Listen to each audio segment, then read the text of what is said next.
Hey YouTube, Diesel Dan here. Got a comment this morning. Somebody was asking me some questions on how to pull an air-to-air charger out of a CXU.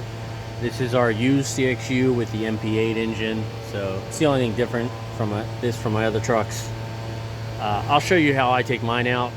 Hopefully this helps you out. I take this pipe off here, so I take that clamp off here, get this whole elbow out of the way. I take off my AC brackets here, the 2 bolts there. I take the 2 clamps off. I do this because once I unbolt the condenser, I just put it out like this and leave it in the hood. This way you don't have to suck down your AC or anything like that. That gives you enough room to get out of the way. It's T40 Torx on the condenser on the front. There's 4 of them. And this nut down here, I think he was asking about. I loosen that up about 5-6 turns. I have a ratchet wrench. I do not remove that completely because that just squeezes together and holds that horseshoe type part of the air-to-air charger together. And then you got to remove this bracket completely. All 4 bolts, get that out of the way.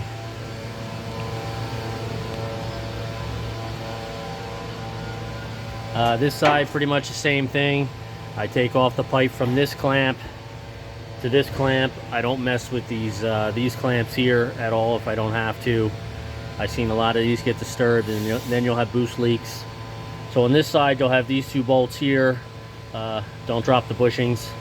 Same thing here, just loosen this 5-6 turns, and then you can tilt it forward and it comes out. And I usually unhook this side here. I take this bolt off, get this spring out of the way, and I bring it right out through here. I just have someone help me. I just lay it here and then I come out and get it out of the way. Doesn't take too long, a couple hours at the most. It's a pretty straightforward job, but that's how I do them. You might have to remove this shield here. My other trucks don't have this big shield. It's a little bit smaller, so you're able to sneak it through here. But that's how I get them out. You just need someone to just pull it out and put it in. The rest of it is pretty straightforward. You can do it by yourself, so it's really not much to it. I know somebody's mentioned about the noise in the background. It's because of this compressor here that they just installed. So that's the noise in the background. That's why I try to make my videos over here in the back end of the shop behind the truck, to try to avoid that. I'm sorry for that, but there's nothing I can do about it, especially this time of day. It's constantly running. So that's what you need to know to do the air-to-air charger. Pretty easy, straightforward job.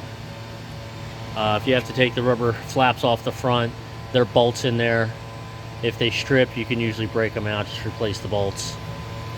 No big deal. All right, I hope this helps, and to the next one.